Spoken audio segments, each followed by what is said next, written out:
Hard to put on.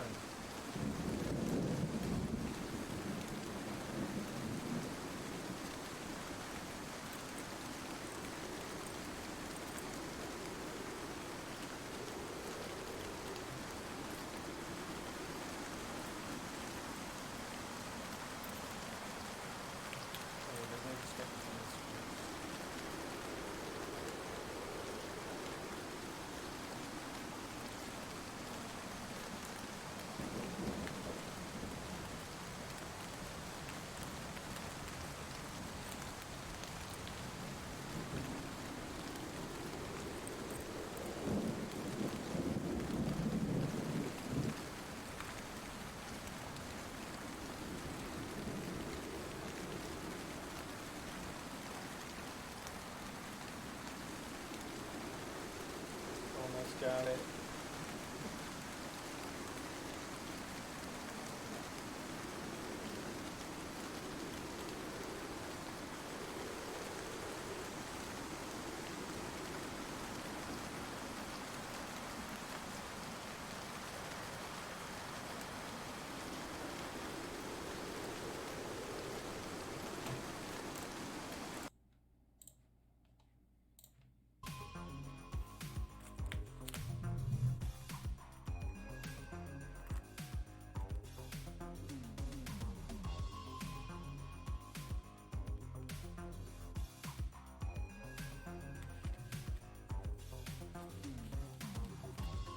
Oh, look at this.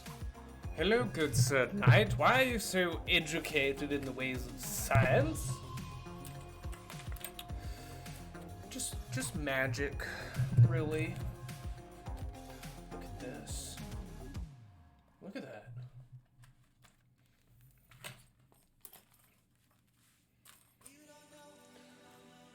We got the other one too.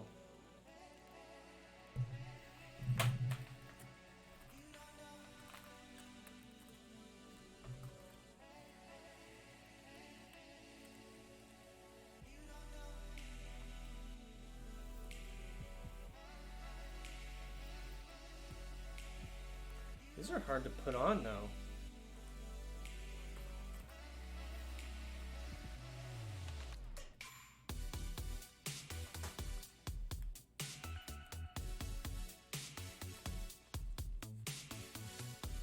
I need like 3 hands or something. Ugh.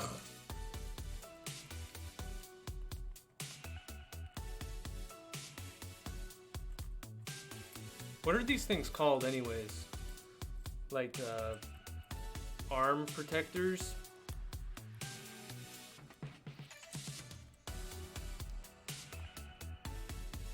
Oh, yeah.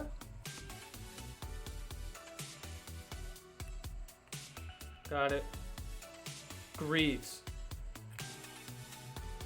No, that sounds right.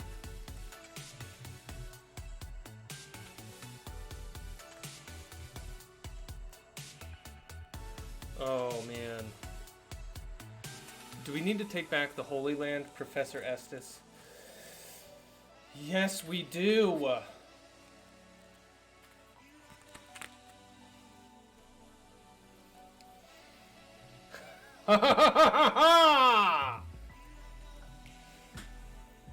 Vambrate. Oh yeah, like Vanguard maybe?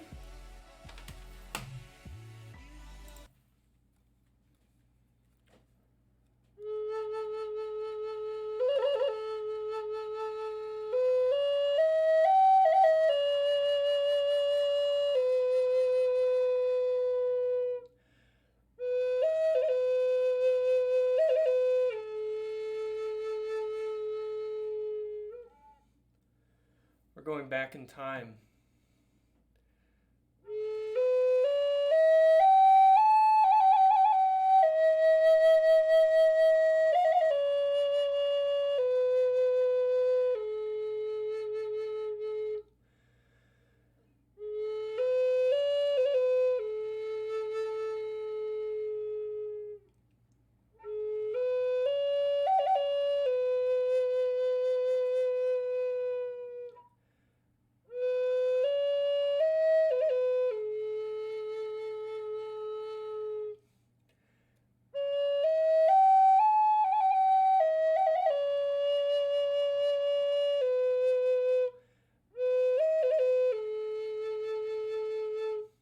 Looks like Vambrace is the name.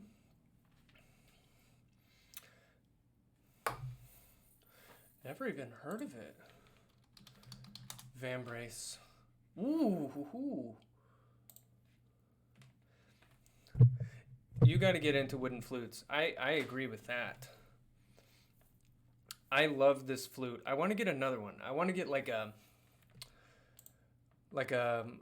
deeper sounding one. Yep, this is what we got. The Vambrace. Beautiful.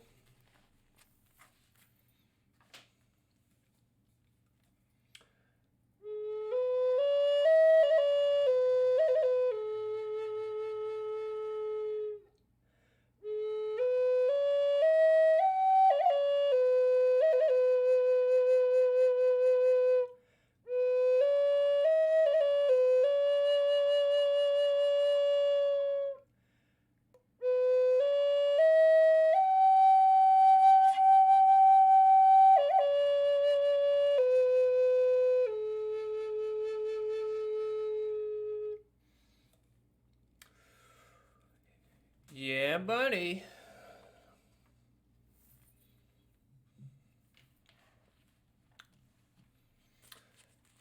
How's your Friday treating you guys?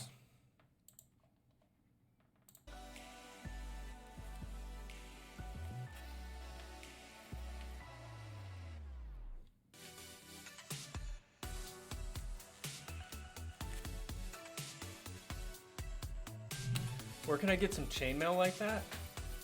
I don't know. So, I got this in the mail from my mom. She tends to send me just funny stuff around Halloween. Like I'll get like a mask each year. That's how I have this Batman mask, you know? She sent me chainmail, man. I don't know if she made this, because she's very crafty. She, like, she does a lot of knitting and stuff, and I wouldn't be surprised at all if she made this herself. Like, these, she definitely had to have made these. I think she did. What are they called again? Vambraces? She definitely made these Vambraces. That's just her style. Yeah, go to a local blacksmith. She could be a secret blacksmith. Hey, head to your local forge and get it yourself.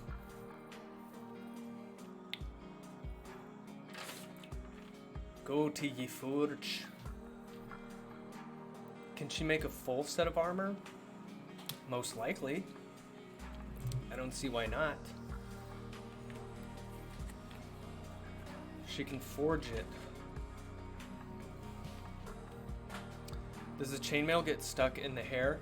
No, that's why I have, if you can see this under here, it's like a, what do you call it? A coif? I hope that's what it's called.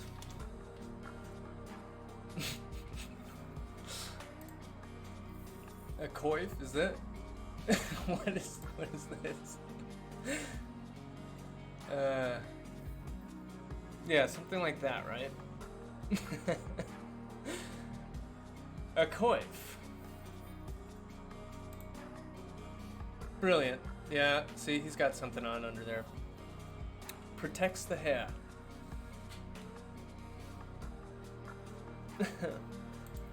Brilliant.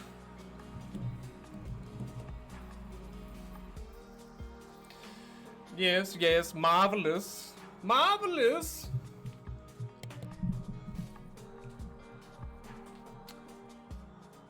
So I'm assuming all of you are in costumes right now?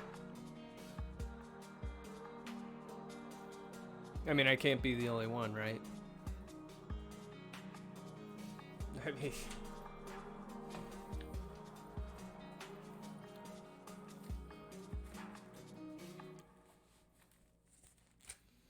Oh wait, why is this on, you're in your... You never took your last year's costume off. Dilly's in a clown costume. The cat's out of the bag.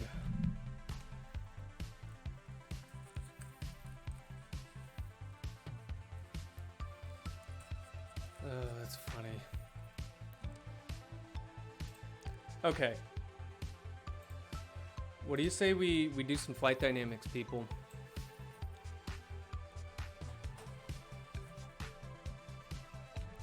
You got the hot dog costume going? Somebody in, maybe it was 2 years ago, but I had like a lot of people dress up for class on Halloween.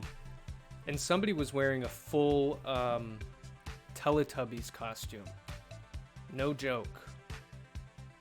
With the big head and everything. I'm down for some flight dynamics. Some fight dynamics. That's the spirit. Fight dynamics.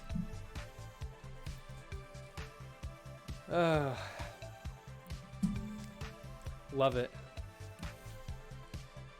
Okay, I'll back the music off a little bit here, and we're gonna get into this. So today we're gonna formally define what people refer to as lateral flight dynamics, but before we do that, we're gonna do a couple thought experiments.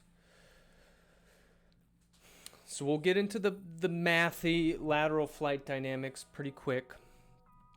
But first, I just want to take a basic look at how an aircraft yaws and rolls, and what does that mean. And so we're going to look at two control surfaces on the aircraft. First, we're going to look at the rudder and what aerodynamic effect it has on an aircraft. So first, we're going to define what a positive deflection of the rudder means. So we're going to look at this aircraft from the top, and the rudder is back here. So if it deflects in this direction, which would be counterclockwise about the BZ axis, which is going straight down into the page, this is considered positive rudder deflection. So I guess it would be to the pilot's left-hand side. So they're sitting facing forward. If the rudder deflects to their left, that's considered positive rudder deflection. Now, consider what's going to happen here to the aircraft when I deflect the rudder that way. So, I mean, we have, let's assume that we're just heading straight. I mean that the relative wind is just purely aligned with the BX axis. So we're going to have some relative wind getting back here to the tail, more or less just aligned with the BX axis. And this is going to create lift. Well, I'm going to use the word lift, but it's not really lift. It's a lateral force that's going to go this way.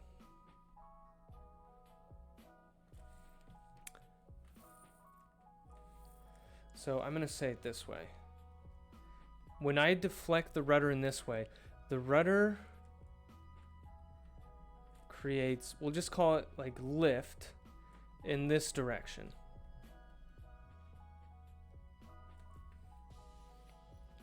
Why is that? Like if you consider an airfoil that's kind of cambered like this, and if we have air coming this way, then, you know, it creates lift in this direction.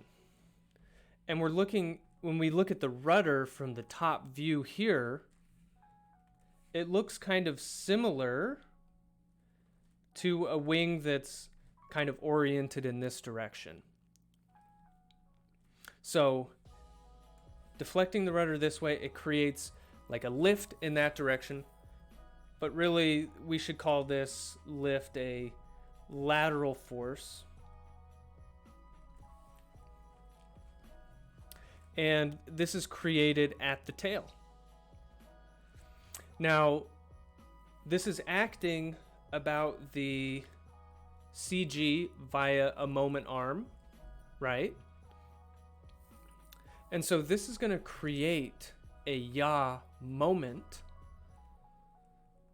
a force acting over a distance that tends to want to rotate the aircraft about the z-axis in this direction.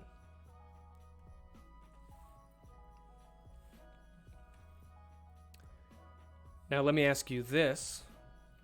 If you're brave enough to answer this in chat, would this be a positive or a negative yaw moment that I just drew here? And how would you even make that determination?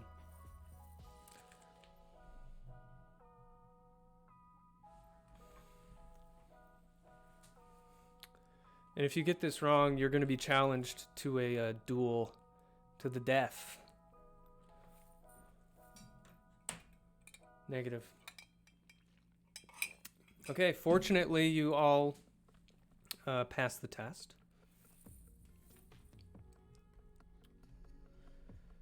And you get to live another day. So Z is down and right-hand rule. Perfect. Strechtenwald, excellent explanation. So it's counterclockwise about BZ. So that's why it's negative. I'll wager 3 shekels it be negative. Ye be right. Okay. So we have, if we think of this in terms of perturbation variables, which we'll get into pretty soon, but if I make a small positive perturbation in the rudder, the effect is a perturbation in the yaw moment, which we use the variable capital N, and it'll be less than 0.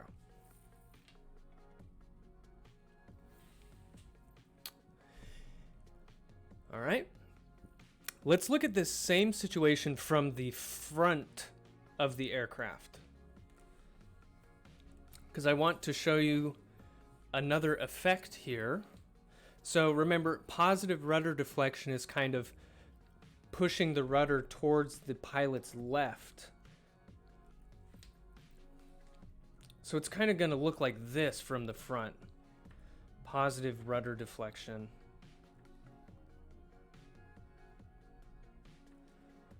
So delta R. So we have a perturbation in the rudder, which is greater than 0. And what this is going to do is make a perturbation in our aerodynamic side force, which we'll call capital Y. Oopsies. So this is, my pen is not wanting to write. Oh, come on. You can do it.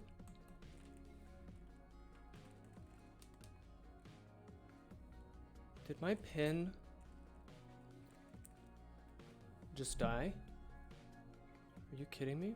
Okay, let's replace the battery. Maybe it's this armor on my arms that's like touching the screen and throwing everything off.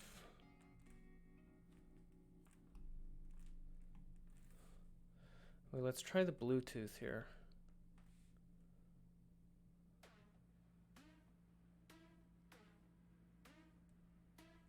Wait.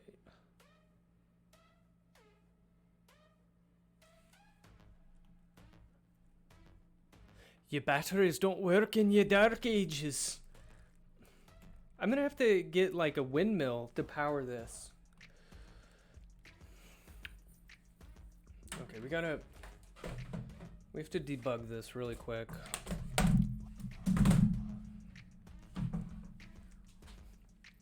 Does anybody have like a flint so I can like create a fire? Surface pen. Wait, how do I don't even remember. It connects with Bluetooth, right? So Surface pen, it says paired and 90%.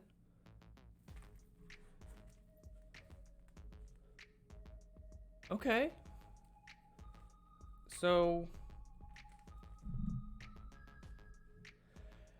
just hit your damned thing. Okay, what could that? Do you think it's just? Okay, what if I close? What if I close this? I'm gonna close this and then reopen it. That's actually a strange error, isn't it? Okay, I'm writing on the screen right now. Okay, let's go back here. What if I remove the device and then turn it off and turn it on again? If that doesn't work, give up? Wait, how do I repair this? I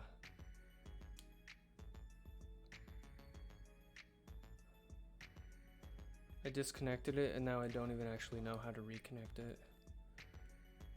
Okay, hold on. Nobody panic. How to pair Surface Pen. Go to Start, Settings, Devices, add Bluetooth. I can do that.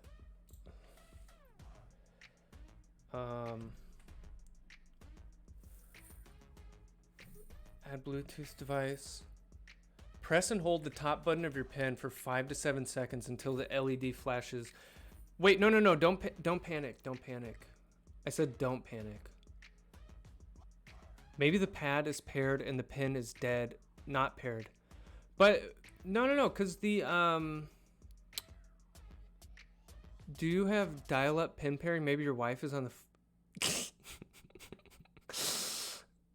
Okay, just nobody panic. Do you remember dial-up? Oh my goodness. It was like you wait, hold the top button for 5 to 7 seconds until the LED flashes white. The LED is definitely not even flashing here.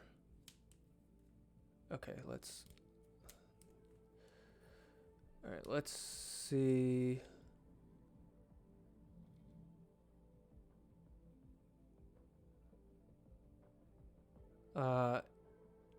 Grandparents used to rep that dial-up. Man, my grandparents were all about AOL. Dude, I have a feeling the battery just, because I'm not even getting that LED. Do you want to see what the freaking battery looks like? It's a quadruple A.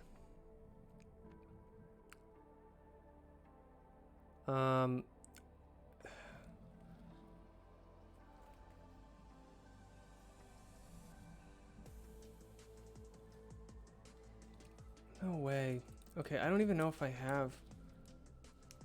Okay, hold on. We're just gonna try one more time.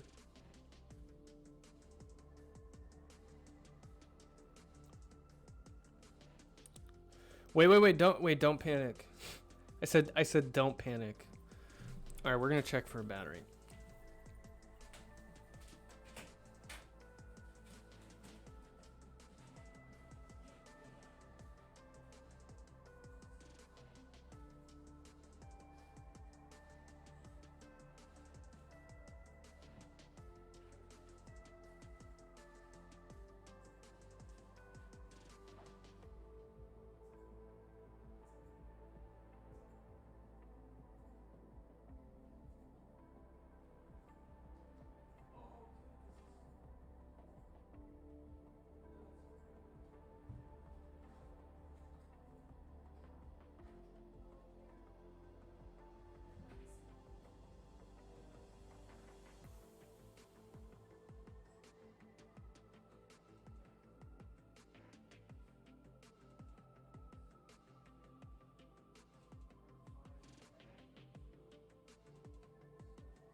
Okay.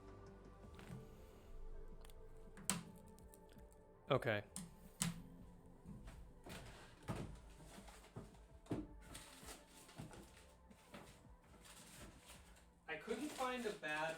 I'm going to look in a different drawer here.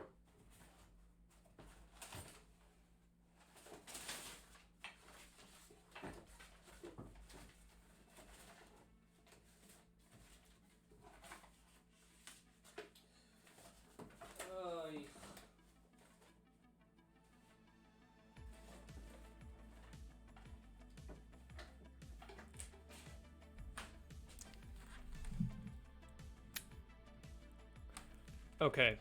What do you guys think?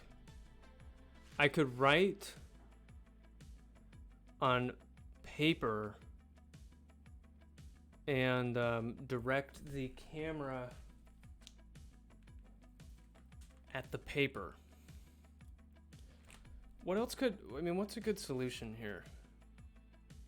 Wait. I'm getting a light. Do you see that blinking light?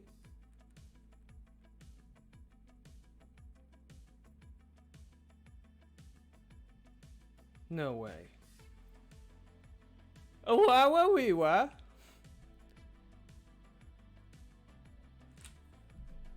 Oh my gosh. Really?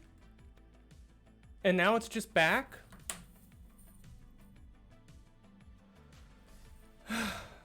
Okay. Okay.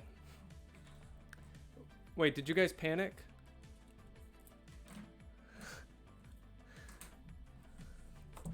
You didn't panic, right?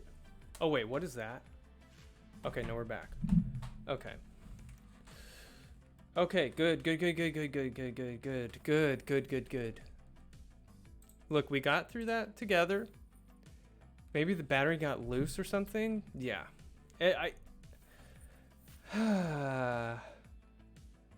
didn't, only because you made it all okay. Okay. I'm glad we figured this out. All right, so if you... These battery-operated swords. Excalibur! It works again!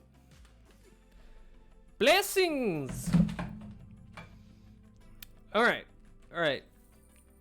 So we get a lateral force going in this direction from the tail. Now this also has a moment arm about the CG. Let's say it's like that much.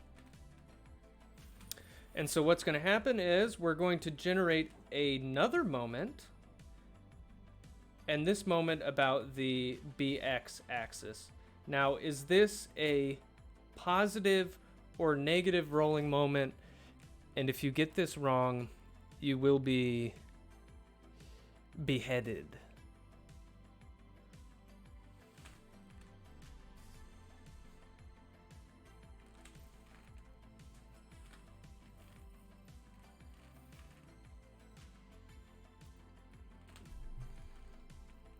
Okay. You're correct. Okay, so this creates a positive roll moment.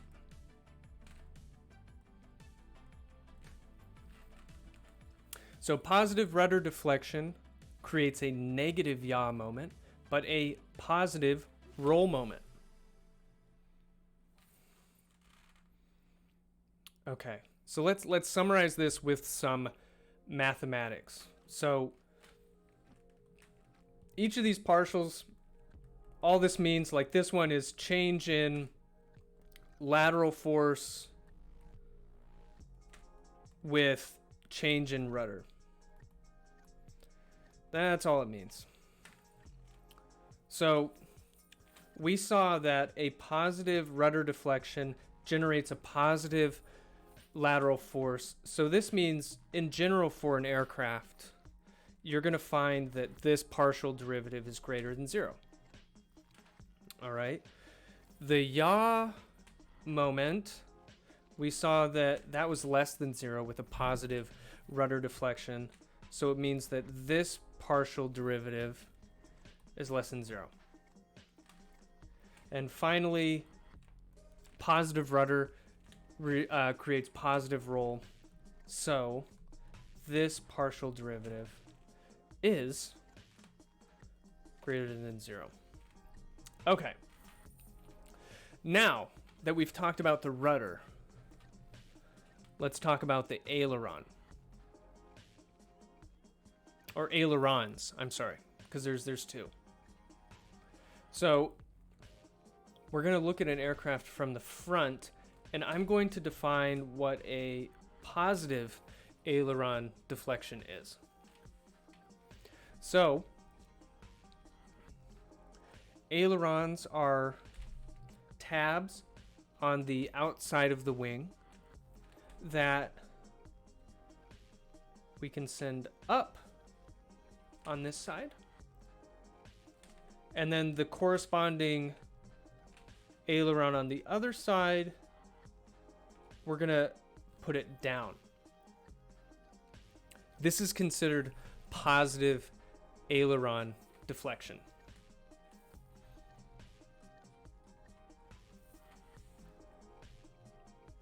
So if you have, let's say, a wing, and it's like heading this way, the aileron,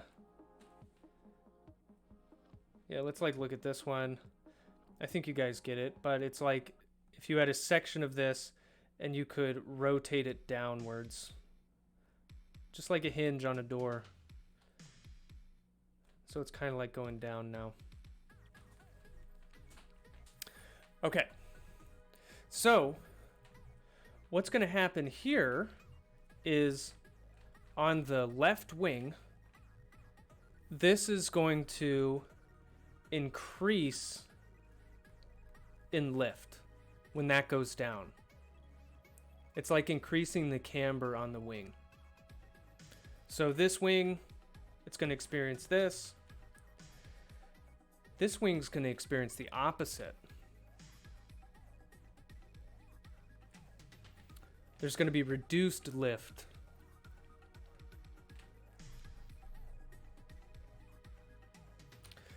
Okay. So, this creates a moment about the CG. And once again, it's going to induce this moment here, which is once again a positive roll moment. I was going to say if you get this wrong, you're going to be drawn and quartered. But you guys are 100% so far. I don't think I have to threaten you with that.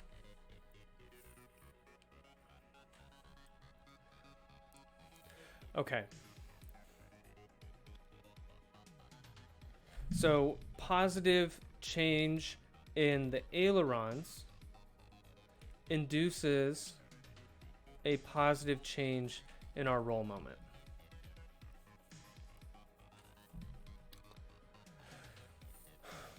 All right, now this is interesting.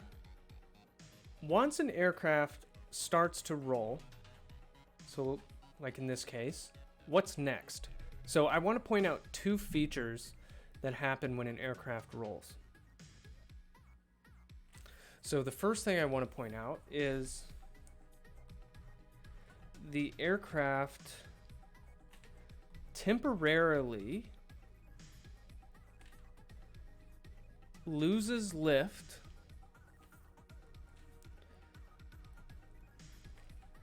well, let's say this in the vertical direction.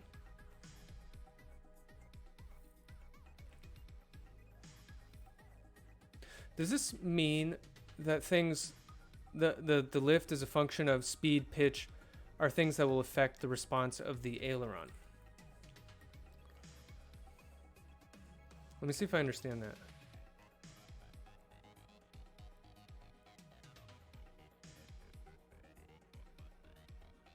Oh, okay. Okay, yeah, okay. So if other things that affect lift such as speed, pitch, etc., right? Will those also affect the response of the aileron? Yes. So, I mean, I think basically you're saying is like, imagine, like right now, this aircraft is coming out of the page straight at us. Let's say it has some nominal longitudinal velocity. Aileron action is because local lift is adjusted. Yeah, that's right. So, I mean, if I change this speed or something, that's going to affect how much lift is generated here when I deflect the aileron. But in general, this is the effect.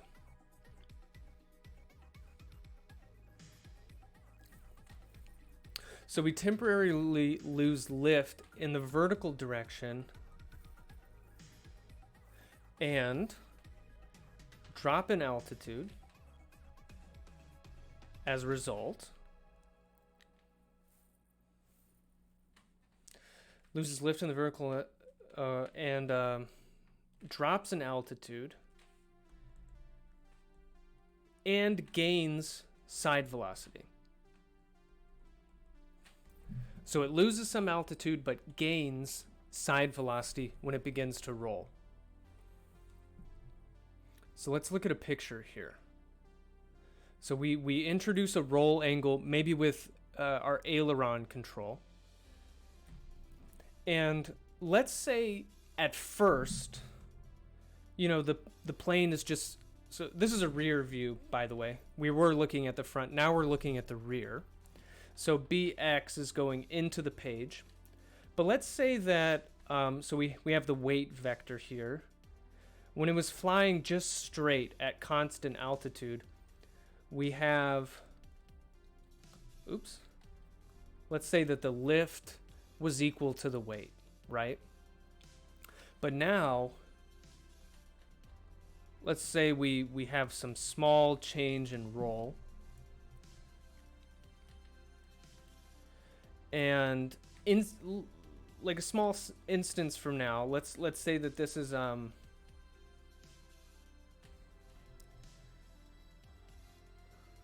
L cosine phi.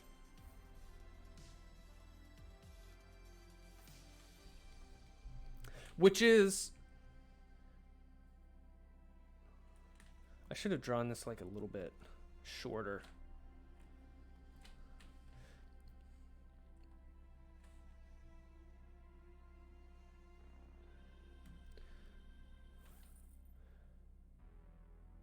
But anyways, we have a smaller contribution of lift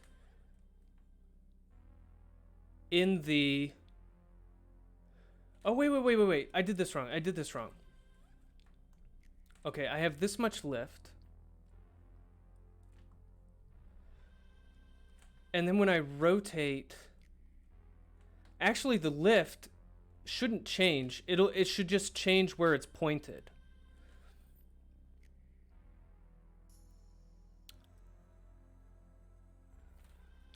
Like if I'm flying just directly into the wind, I'm generating the same amount of lift, but now it's just directed off to the side. Okay, that's it. But now the weight is still going to be going straight down. So this component of that vertical force is now L cosine of that roll angle. Well, if d phi approaches 0, then cosine d phi approaches 1. Right.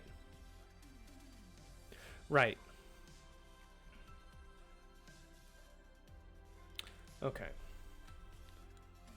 But I guess what confused me, like this, like if I'm making a right triangle here, this one should be the hypotenuse.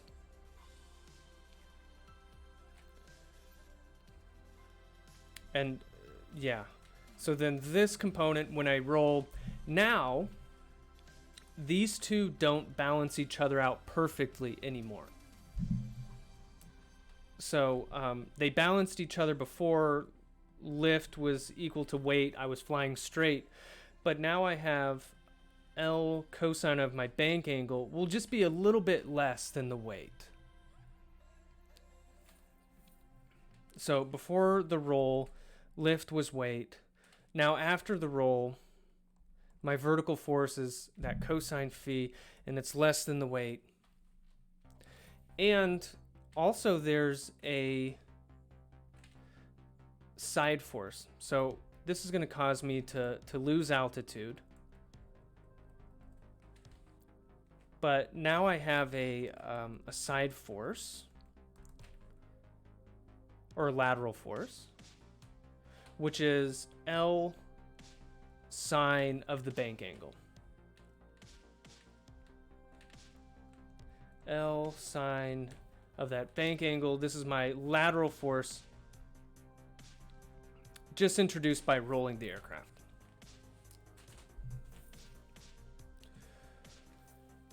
So think about the resulting motion of that.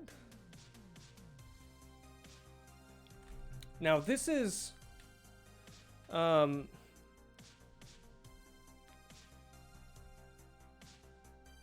ignoring any roll moment. We'll get to this in a second, because when you induce a roll like this and the aircraft starts to move down and laterally, well, a roll moment's going to be introduced, and we'll talk about that in a second. But I just want to introduce this idea. If we ignore the roll moment for a second, this is what introducing roll tends to do. And so we're kind of moving this way. And this is going to make some relative wind in the, that's a little unclear, in the BY BZ plane. So we're going to get some side relative wind. And this brings me to the next point, because anytime you have a relative wind from the side, we have what we call side slip. So this is point number 2. So we roll, we're losing altitude, we're moving to the side, and now side slip is created.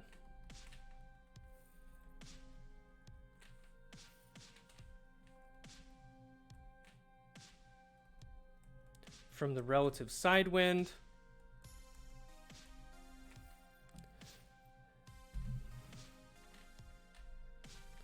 And a stabilizing roll moment is created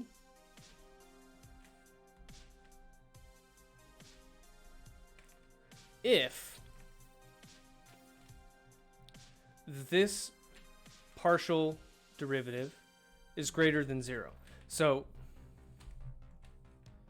this is change in roll moment with change in side slip, beta. And we'll see why this has to be greater than 0 in a second. So let's look at another picture. We're looking at the same picture but from the top. Now I know this is a beautiful drawing, all right? So first we're just flying straight at constant altitude, and our velocity is aligned with the body x vector, that longitudinal vector.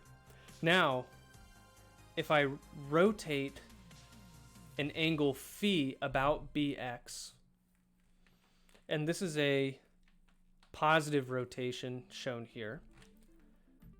Look at this perspective right here. Isn't that that's just next level. So now we're looking at this from the top, but like we mentioned above, you should be seeing that this aircraft is losing altitude and it's moving to the right. So there's a relative wind from the side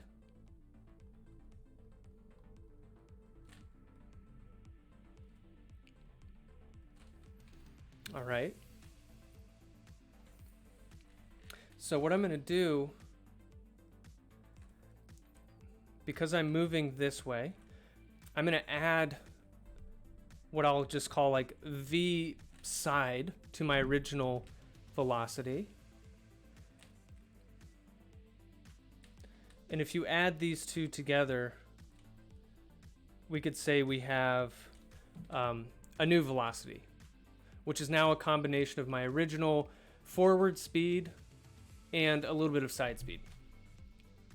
The definition of our side slip angle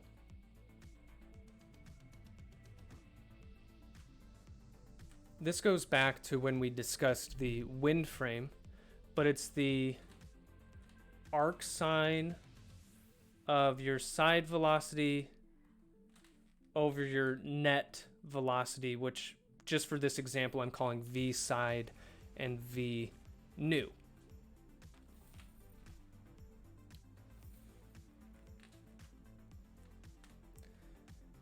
So in this case, this is a positive side slip angle. So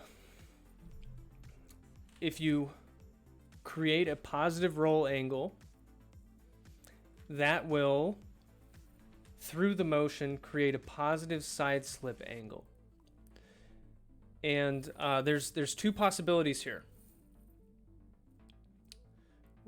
Either the aircraft can stabilize itself in roll, or it'll be destabilized. Let's draw a picture of what this looks like. So there's two options at this point. So this is once again a rear view, and the one on the left is stabilizing.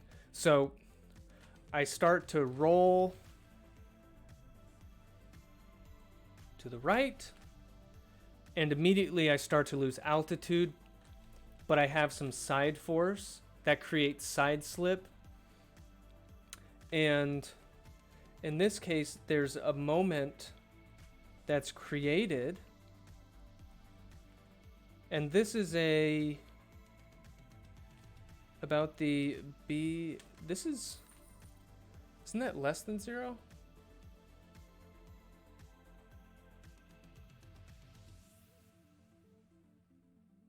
Oh, right, yeah, this is a negative roll moment, right? If I'm looking at the back, because that's a clockwise rotation about BX.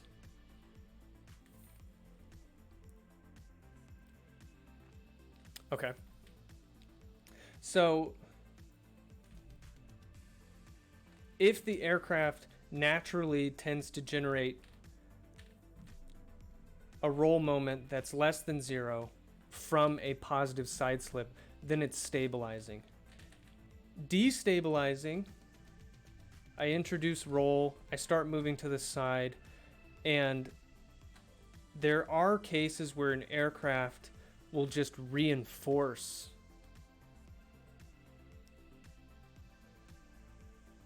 that motion.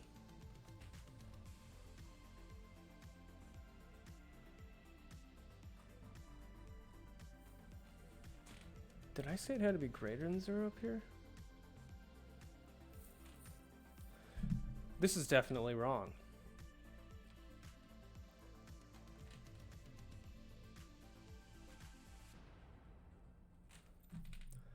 I wrote that incorrectly. So looking at these pictures, we introduced positive side slip with a positive roll angle. And the only way an aircraft will not go out of control is if this stability derivative is less than 0. Because that's what's happening in this picture on the left. So the change in L, which has to be less than 0, is dl d beta. Yeah. Delta beta. This was positive. So this It has to be less than 0 to stabilize.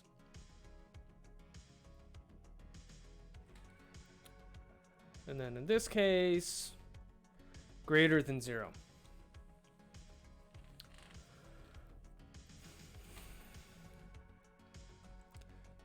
Now, I have an example that helps. So how does an aircraft naturally correct itself in roll? Like, how can I create this stabilizing characteristic? So one way to do it is the dihedral angle. What is the dihedral angle? So I'm going to draw an aircraft. Let's say we're looking at it from the front. And let's say its wings kind of flare up like this. Now, this is kind of exaggerated, but I'm making a point here. The dihedral angle is measured from horizontal up to here. And usually we use the symbol capital gamma to measure that angle. So this is the dihedral angle.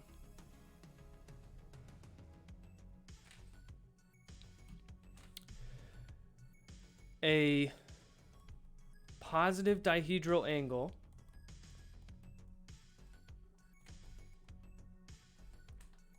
helps to stabilize roll motion. So most aircraft, if you take a look, you're going to see something like this. Here's the funny example. Wait, let's pull this up. Okay. Emperor's shuttle. Okay, now look at this.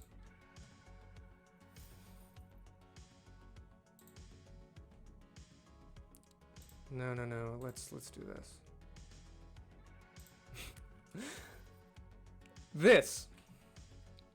If you look at, think about this like an aircraft. I mean, it's a spaceship, right? But, I mean, if this was in the atmosphere, you have the vertical tail, you have your wings, and look at this. We have a negative dihedral angle. If you roll this aircraft, it's going to want to just topple. These wings have to pivot up to have this stabilizing effect and roll. I can't remember from the movies. Does this thing ever go into an atmosphere of a planet? It'd be worth checking if they thought about it and if they made the wings go up. There's a little hinge in there. But that's something you can, an example you can go back to in your mind. The dihedral angle. The Emperor's shuttle is bad news. You guys gotta go back to the film. Tell me, did they take care of the dihedral? What about the X-wing?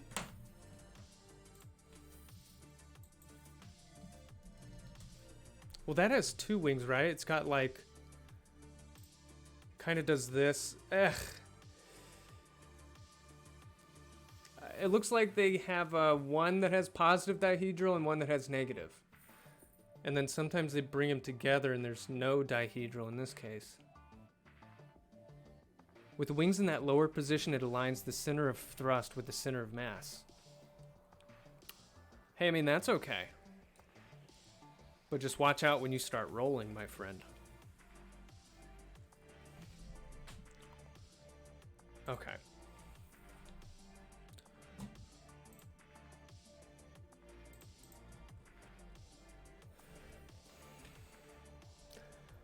Okay. So, what we've done so far, we've looked at what does the rudder do. Well, the rudder creates a yaw moment. A positive rudder deflection creates a negative yaw moment. But a positive rudder deflection, it also creates roll because the rudder's off center from the x-axis, right? So rudder creates yaw and roll. The aileron, it produces roll. I think it produces a little bit of yaw, but it's not like a significant effect. And then the thing to think about when an aircraft rolls is that it tends to move in this kind of downward and to the side motion. But once that starts happening and you get this side velocity, if you have a positive dihedral effect, then the aircraft tends to level itself out again. If you're negative dihedral, watch out. Watch out. All right, so that's just playing around with getting a more basic understanding of those motions. Now I want to get into what we classically define as lateral or directional flight dynamics. And lateral dynamics, it's a combination of yawing and rolling motions. Yeah, rolling, yawing, side slipping motions that occur when an aircraft is perturbed from the following reference flight condition. This reference flight condition is going to be actually what we were discussing up above, where it's just flying straight. And it's going to be the same flight condition we used for longitudinal flight dynamics as well.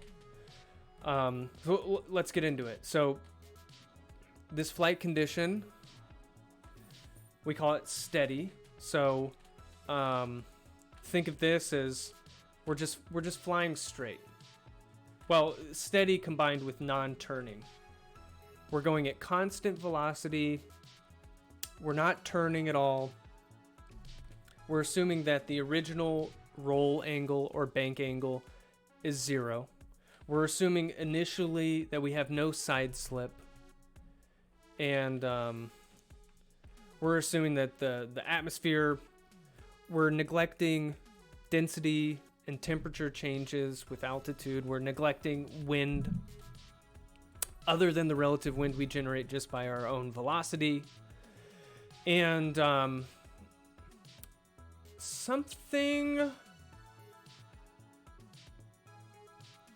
actually before, with longitudinal flight dynamics, we were looking at the altitude remaining constant. Now, when I'm looking at lateral flight dynamics, generally we don't say that our height has to be constant, but we say that the change in height has to be constant. So this can accommodate ascending or descending flight. Don't worry too much about this. We're not going to have any side velocity. So these are just some extra conditions that follow from the reference flight condition. And we're not worrying too much about this right now. Okay, but we're going to linearize our equations about that condition. When you linearize our nonlinear flight dynamics equations, we're going to find that there's a set of coupled lateral perturbation states. So when we linearized about this condition before, we identified some coupled longitudinal states, and there were 4 of them. Well, it turns out there's 4 other coupled states that we can call lateral. So let me just tell you what these states are going to be. Delta V. So this is a change in lateral velocity. Delta P. This is a change in your roll rate. Delta R, this is a change in your yaw rate. And delta phi, this is a change in your bank angle. So all of like the intuitive things we were focusing on up above, those motions can be described with these variables. And then our control variables, you guessed it, we're going to look at the aileron and the rudder. So when we solve for these dynamics, we're going to find some of the same trends that we identified up above just by doing some like thought experiments. So these are the perturbation states, and these are our perturbation inputs.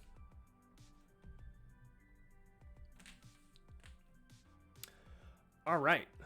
Now, when you linearize, you're going to see that these lateral dynamics do not depend on the longitudinal states. So when we did longitudinal dynamics, these were the perturbation states we're interested in. So we're going to see that these dynamics are totally independent of those. All right. We're going to get 3 distinct flight modes. When we did longitudinal, remember we had the phugoid and the short period. With lateral, we're going to have 3 other modes. We're going to get the spiral mode. We're going to get the roll mode. And we're going to get the Dutch roll mode.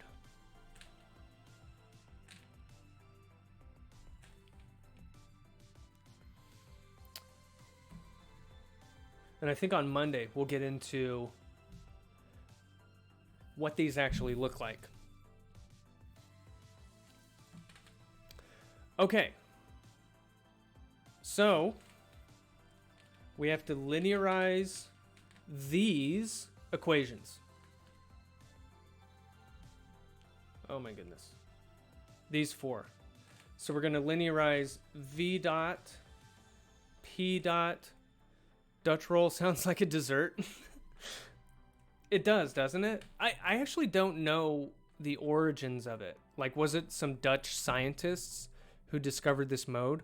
Or is it like the motion of this mode reminds people of a dessert? Like, what is a Dutch roll? Do you guys even know? Is it a food? It could be. All right.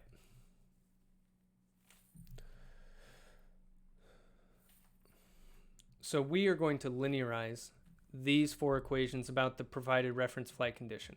Now, part of this linearization is going to involve delta y, perturbations, so that's a perturbation in lateral force, delta L, perturbation in a roll moment, and delta N, perturbation in the yaw moment. And that's kind of what we were looking at up above. Like we looked at this condition, like how does the side force change with rudder? Roll moment, we looked at how roll changes with rudder and aileron. And for yaw, we looked at how it changes with the rudder. And we didn't really look at so much how an aileron affects yaw. I think it's a small effect. Okay. Apparently there's a similar motion in ice skating.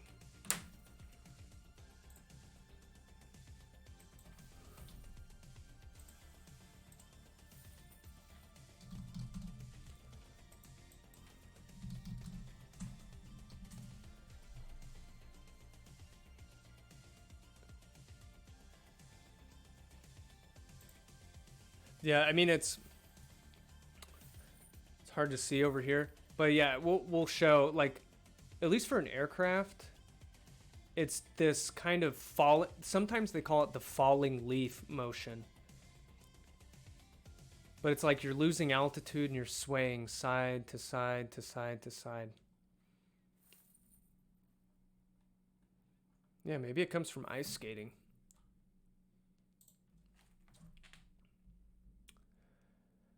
Okay. Let me go back here.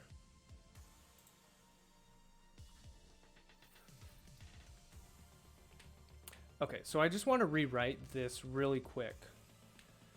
So we like to use what are called stability derivatives as shorthand for these partial derivatives. So for the lateral force, I'm just going to give you an example of one of these stability derivatives. Y sub v. So this is equal to dy dv evaluated at the reference flight condition, but, and this is by definition, that's what that little triangle means, it's divided by the mass of the aircraft.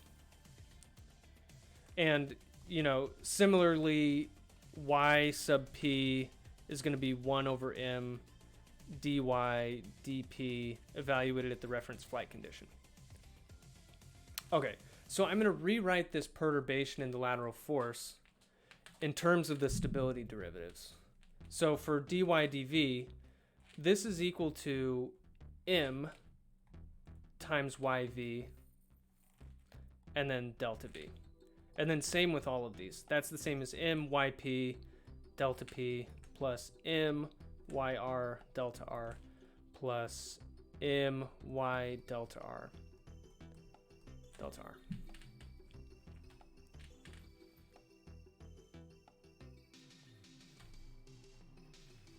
Okay. So we're going to use this. And then we'll move on to this next one. Oops. So when we talk about the roll moment, the stability derivatives are a little bit different.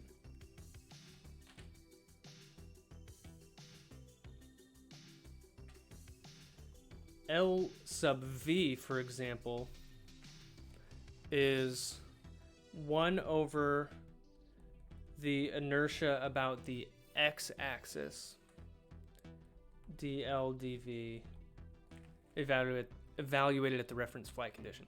So if I write this in terms of stability derivatives, it'll be ixx times lv delta v, ixx lp delta p. So all of these just are multiplied by that inertia out in front. ixx l delta r xxl delta a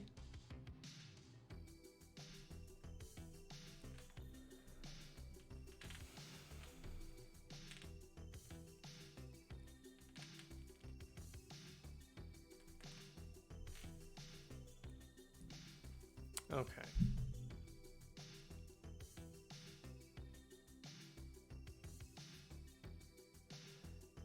And then this perturbations in the yaw moment, very similar, but it's going to be IZZ times everything.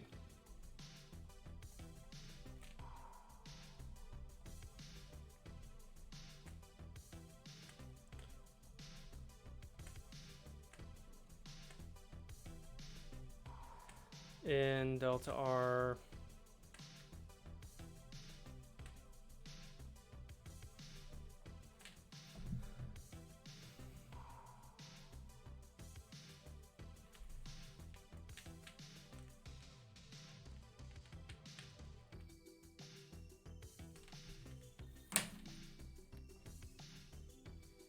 okay.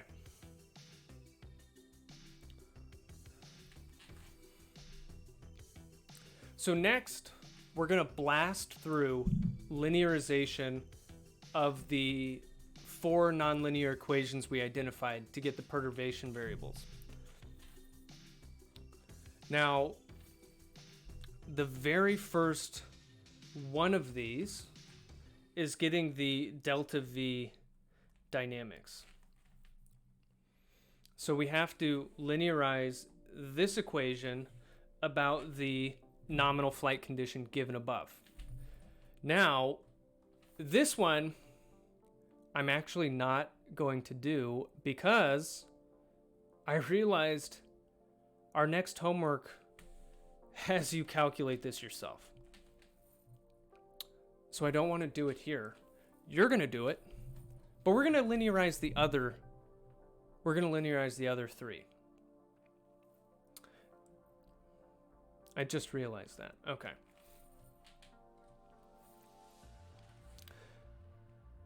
But you'll get the idea. So we have this equation. This is the time derivative of your roll rate. I have a question. How do we linearize the one on the... Good one. Good one, good one, good one. Okay. So, I mean, when you look at linearizing this, all of these terms, these inertias, they're constant, whatever. But then we have these terms, P times Q, Q times R. We have L, we have N. Do you have like an exercise list? Well, I'm going to, I will post these.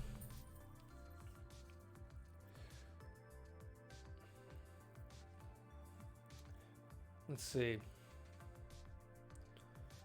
Dude, I'm burning up in this sweatshirt that I'm wearing.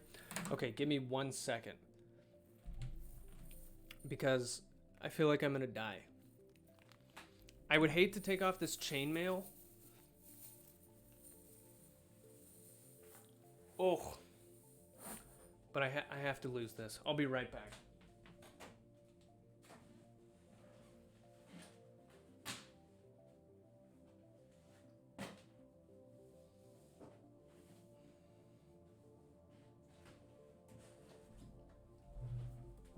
Oh, man. Holy cow. Okay.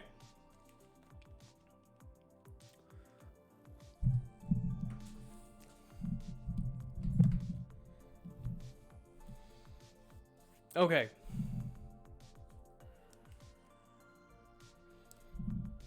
So, let's say, like, this is the last one we'll do today because I think we're running out of time here, but we'll say P dot, it's a function of P, Q, R, L, and N.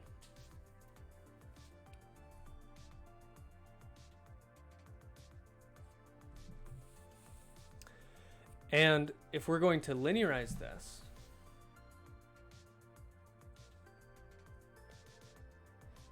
we're going to get delta P, and generally this is going to be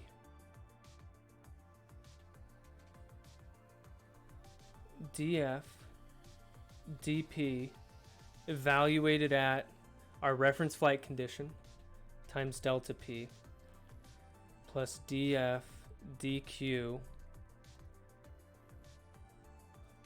and you just go down the line here with respect to every variable. Where did I go? Okay. dF dL delta L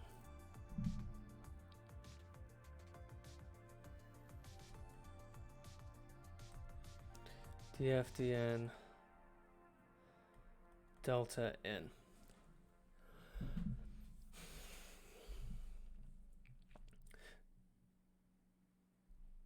Oh, I keep jumping around on accident. Okay. Now for this one, like if you differentiate this with respect to P, for example, for this first term, you're going to get some inertia, like this big inertia product. Maybe I'll just like call it I prime for simplicity. And the P term, if I differentiate this respect to P, that just goes to 1. And then I'm going to multiply this by Q at the reference flight condition. And then I multiply that by delta P. So it turns out like that derivative is pretty simple because it's just this df dp star. It's inertia times q star.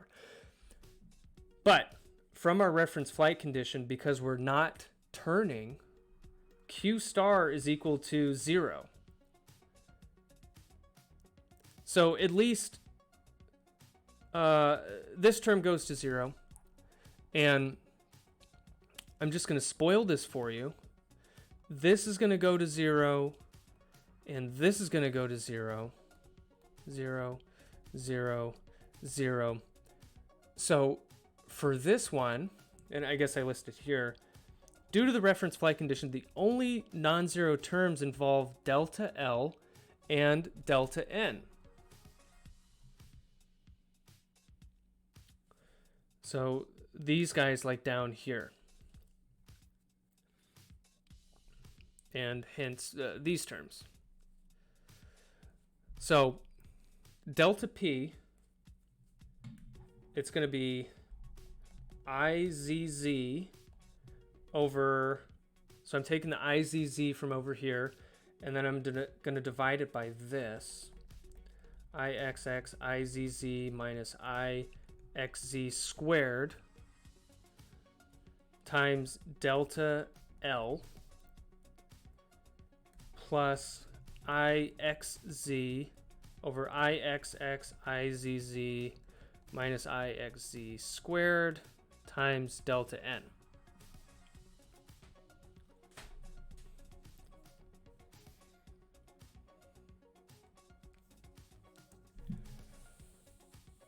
All right, then I'm just, we don't need to go through all of these steps, but if you look in the Nelson textbook, they like to write this expansion in this way. So like going from this line to this line, it's just reorganizing these inertia terms a little bit. But it's the same thing that's up above. And then they factor this term out, like over here. They factor this whole term out over here. And then they expand this delta L, this delta N. So delta L is all of this stuff in here, which we wrote what that is up above. Delta N is all of this stuff.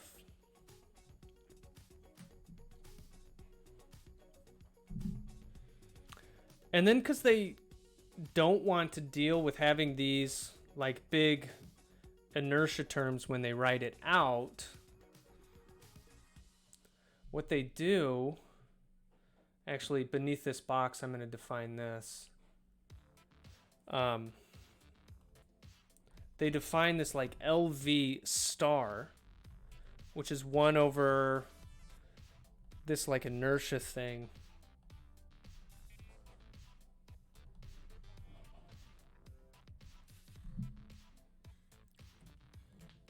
So here's like our standard stability derivative.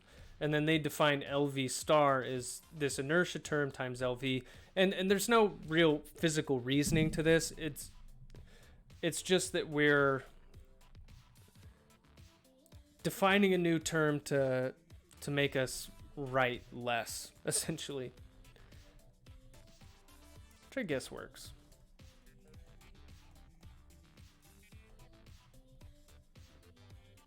So any of these, oh my goodness. Any of these star terms are just going to be the original stability derivative multiplied by this inertia coefficient thing. Okay, so this will be the last thing we show today. We're going to fill in this box in terms of these stars using this result up above. Okay.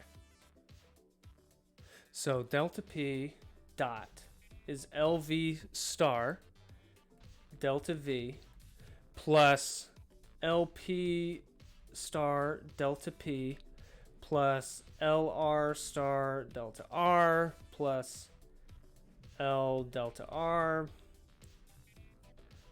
blah, blah, blah, blah, blah.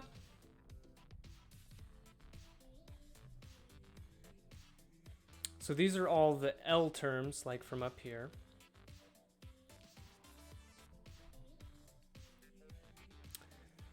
And then, well, we actually didn't get rid of all of the inertia terms because we still have this IXZ over IXX that we have to pull out. But inside we'll have this like NV star delta V.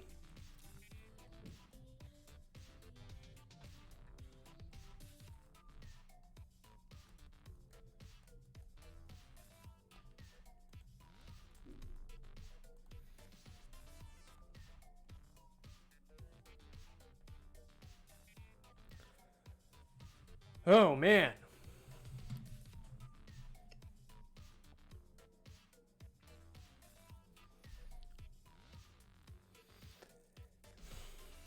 So yeah, we get this massive expression. You can do the same thing with delta R. And we won't go through the whole process next time. I'll just show you the end result for that. But I wanted you to see what these variables mean, because in our textbook they don't really explain where they came from. So I figured this would just be good to have in the notes. So when we use this, we'll have something to go back to. Okay, because we're out of time, I'm gonna stop here, and I'm just gonna wish you a happy weekend and a happy Halloween, and I hope you get some R&R. I think we all need it at this time in the semester. Oh, what is the textbook? Oh yeah, Rick, you asked about exercises. So the textbook, we're using a couple, but the one I'm referring to is Nelson. Let's see, what is it called? Flight Stability. Wait, is this the whole book? I just found the PDF.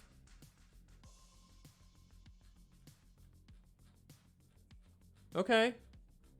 Yeah, if you want our textbook, apparently the PDF is just the first thing that comes up. So if you just Google Nelson Flight Dynamics. Hey, happy Halloween, UBMAE student. Shh, don't tell anybody. I'm not going to tell anybody. I'm not going to tell you that the first thing that comes up on Google is the textbook. I'm not going to share that information with you. The second link is the Amazon link if you would like to purchase the book for $205 as a hardback. Hey, have a great Halloween weekend too, Dilly.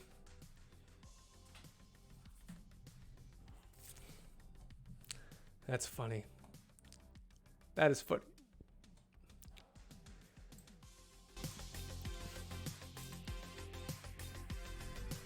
Oh man. $252 off. What a bargain. Hey. You know,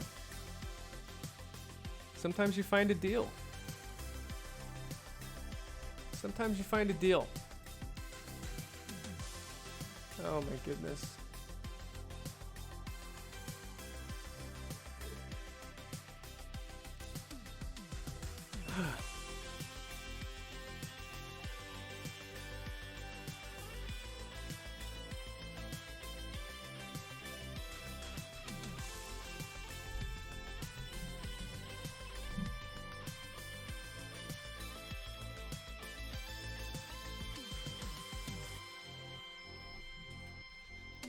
All right, guys, I got to run off to some office hours on Discord in a little bit for road vehicle dynamics.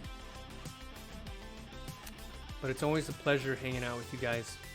And I hope you have a fantastic Halloween weekend. Very spooky.